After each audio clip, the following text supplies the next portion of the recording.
có một sự thật trớ trêu đang diễn ra hàng ngày.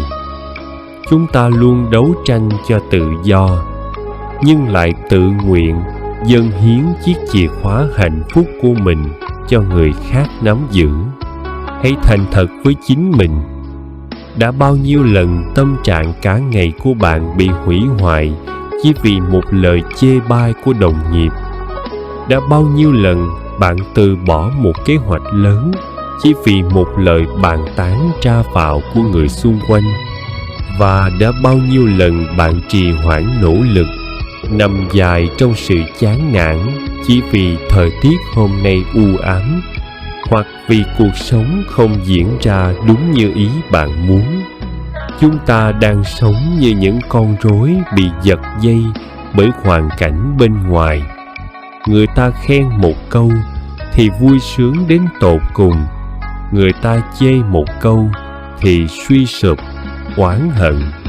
Gặp chuyện thuận lợi thì hăm hở làm việc, gặp chút trắc trở, sóng gió lập tức bỏ cuộc, trách móc số phận bất công. Nhà Phật gọi đây là trạng thái tâm tùy cảnh chuyển, nghĩa là một tâm thức yếu ớt, bạc nhược, luôn bị những ngọn gió của cuộc đời cuốn đi như chiếc lá khô trước gió. Bạn không phải là làm chủ cuộc đời mình.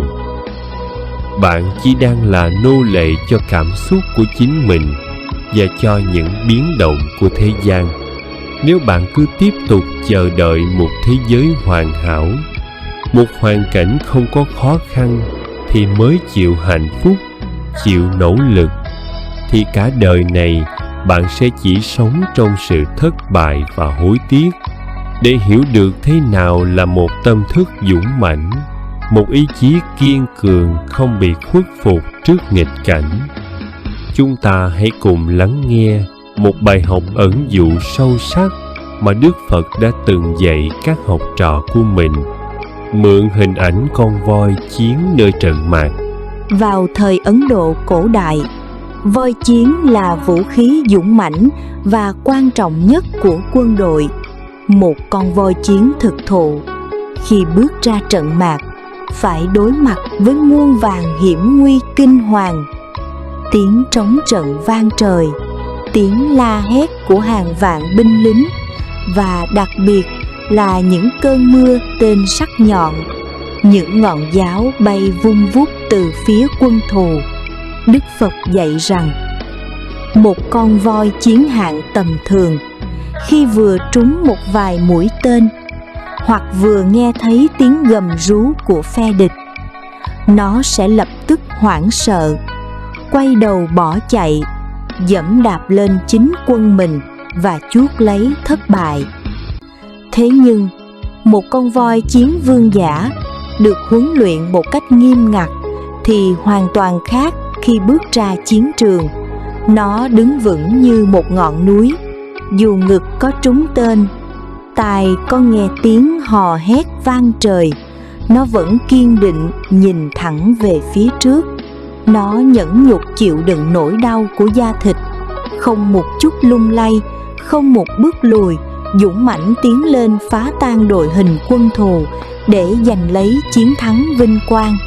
Đức Phật mỉm cười và bảo các môn đồ: Như Lai sống ở đời này cũng vậy, giống như con voi chiến giữa trận mạc. Như Lai phải nhẫn nhục chịu đựng những lời hủy báng, những sự xúc phạm, những nghịch cảnh từ người đời gieo rắc. Bởi vì trên thế gian này, phần lớn con người đều sống trong vô minh và thiếu tự chủ.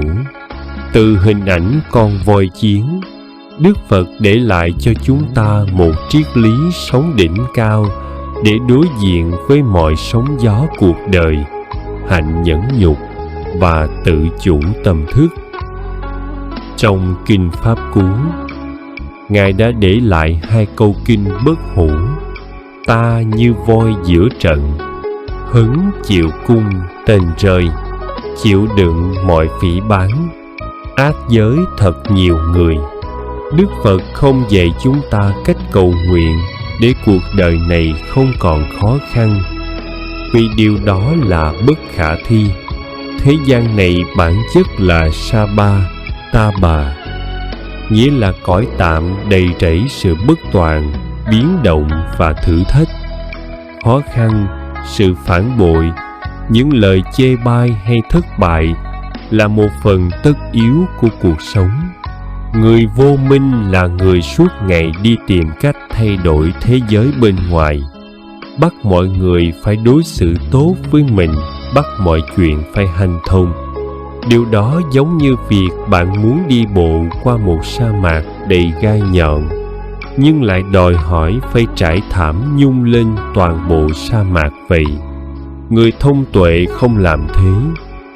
Thay vì trải thảm cho cả sa mạc, họ chọn cách đeo một đôi giày da thật êm và vững chãi.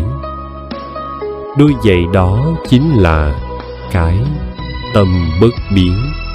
Khi bạn rèn luyện được một nội lực mạnh mẽ, thì dù hoàn cảnh ngoài kia có đen tối đến đâu, lòng bạn vẫn sáng. Dù người đời có ném đá vào bạn, bạn vẫn bình thản đón nhận và dùng những viên đá đó để xây dựng pháo đài thành công cho riêng mình. Vận mệnh của bạn nằm ở cách bạn phản ứng, chứ không nằm ở những gì xảy ra với bạn. Để đập tan sự trì hoãn, không còn làm nô lệ cho hoàn cảnh, và tạo dựng một nguồn động lực tự thân bứt phá, hãy thực hành ngay 3 bài tập chuyển hóa tâm thức sau. Bước 1. Ngừng đóng vai nạn nhân, chấp nhận trách nhiệm. Mỗi khi gặp thất bại hay chuyện không như ý, hãy lập tức dừng việc đổ lỗi. Đừng đổ lỗi cho số phận, cho nền kinh tế hay cho người đồng nghiệp. Hãy thẳng thắn nói với chính mình: hoàn cảnh hiện tại là do nhân quả của tôi, và việc vượt qua nó là trách nhiệm của tôi. Khi bạn ngừng đổ lỗi, bạn chính thức lấy lại quyền làm chủ vận mệnh của mình. Bước 2. Xây dựng màng lọc năng lượng độc hại. Hãy học cách phân biệt giữa lời góp ý chân thành và lời phán xét ác ý. Lời nói của người khác chỉ có sức mạnh làm tổn thương bạn. Nếu bạn cho phép chúng đi vào tâm thức của mình, hãy biến tâm mình thành một dòng nước chảy. Lời xúc phạm giống như nét chữ viết trên nước, viết đến đâu liền tan biến đến đó.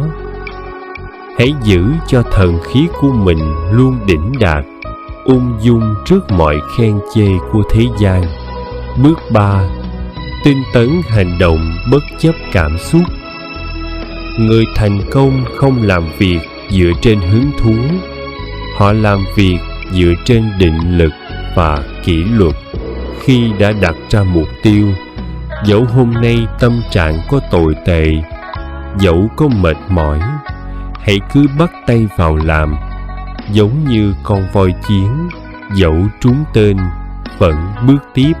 Sự hành động kiên trì chính là liều thuốc mạnh nhất đập tan mọi năng lượng tiêu cực và khơi thông dòng chảy phước báo, may mắn đến với cuộc đời bạn. Các bạn thân mến, một cây cổ thụ muốn vươn cao đón ánh nắng mặt trời thì rễ của nó phải cắm sâu vào lòng đất tối và chịu đựng bao nhiêu trận bão giông, mưa tuyết. Một con người muốn đứng ở đỉnh cao của sự vinh hiển và bình an, bắt buộc phải bước qua những lò luyện đan của nghịch cảnh một cách kiên cường nhất. Đừng bao giờ mong ước một cuộc đời dễ dàng. Hãy mong ước mình có một bờ vai đủ rộng và một ý chí đủ vững chãi để gánh vác mọi thử thách. Hãy nhớ rằng ngọn gió có thể thổi tắt một đốm lửa nhỏ, nhưng nó sẽ làm bùng cháy một ngọn lửa lớn. Bạn muốn mình là đốm lửa nhỏ nhoi dễ lụi tàn trước biến cố, hay muốn là một ngọn lửa đại ngàn, mượn chính những cơn giông bão của cuộc đời để trực cháy mãnh liệt hơn? Ngay bây giờ, Hãy đứng dậy với tư thế của một con voi chiến vương giả. Hãy lau khô những giọt nước mắt yếu đuối, dẹp bỏ sự lười biếng và những lời bào chữa. Hãy nhìn thẳng vào những khó khăn hiện tại, mỉm cười đón nhận và bước tới. Cứ kiên trì sửa mình, kiên trì hành động bằng một cái tâm tỉnh thức và dũng mãnh. Chắc chắn bạn sẽ tự tay lật ngược thế cờ cuộc đời, kiến tạo nên một hậu vận vô cùng vinh hiển, tự tại và hạnh phúc đích thực mà không một thế lực nào trên thế gian này có thể lay chuyển được. Nam mô Bổn Sư Thích Ca Mâu Ni Phật. Nam mô Quan Thế Âm Bồ Tát Ma Ha Tát. Lời cảm ơn chân thành từ tâm an Phật ngôn. Chúng tôi xin gửi lời tri ân sâu sắc đến quý vị đã dành thời gian quý báu để theo dõi và ủng hộ kênh Tâm An Phật ngôn. Sự quan tâm và đồng hành của quý vị chính là nguồn động viên to lớn, giúp chúng tôi không ngừng nỗ lực mang đến những bài giảng Phật Pháp đầy ý nghĩa, góp phần nâng cao đời sống theo lời dạy của Phật. Để không bỏ lỡ những video mới nhất, xin quý vị vui lòng đăng ký kênh và nhấn chuông thông báo.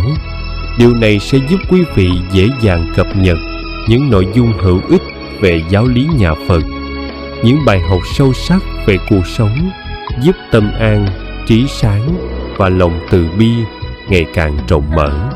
Chúng tôi rất mong tiếp tục nhận được sự yêu thương và đồng hành của quý vị trong những video tiếp theo.